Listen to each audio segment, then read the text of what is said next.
Good morning. Welcome to Market Monday for September 1st, 2025. Happy Labor Day.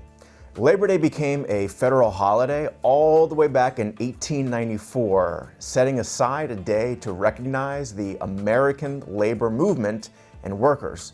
But it wasn't just given. Labor unions proposed it and lobbied for it.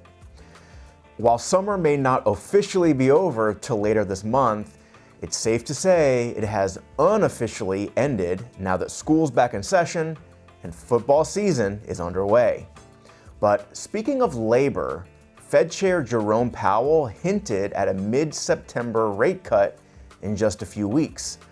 Even though some measures of inflation are still running warm, it's the labor or employment side of the equation that's opening the door for a cut, the probability of which now stands at 85%.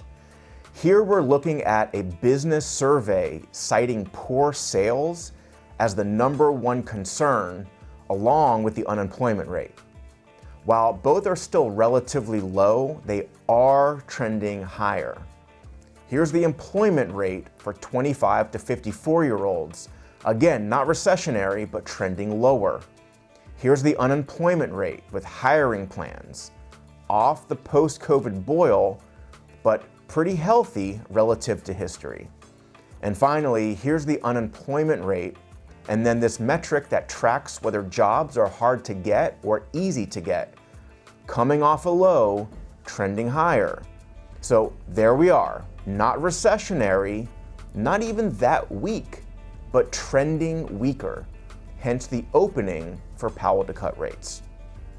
Speaking of relatively healthy employment figures, one topic we talk about on Market Monday is the increasing amount of stock ownership among our population and the sort of agnostic buying habits where people are buying stocks in their 401ks every month without regard to fundamentals, valuations, and the like.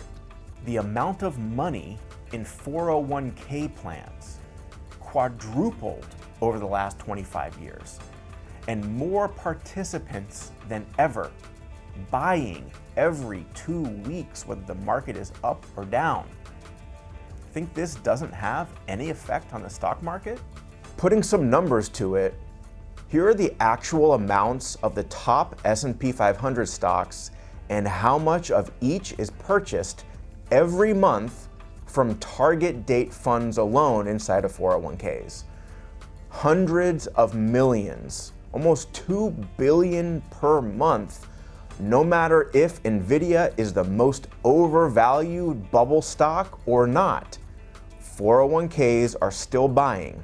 Hence, when Chad said that solid employment and people buying every 2 weeks supporting the stock market, this is what we mean. But of course, in the meantime, the juggernaut of the US economy continues on, as last week, second quarter GDP was revised higher in addition to consumer spending. Speaking of government economic data, did you see the US Department of Commerce is starting to publish economic data like GDP and inflation on the blockchain? They're initially targeting 9 blockchains, including Bitcoin, Ethereum, and Solana, and they're partnering with a company called Chainlink that acts as a source of truth that then distributes the information to other blockchains. It's happening, folks, in real time, right in front of our eyes. All we have to do is accept it. Have a great week.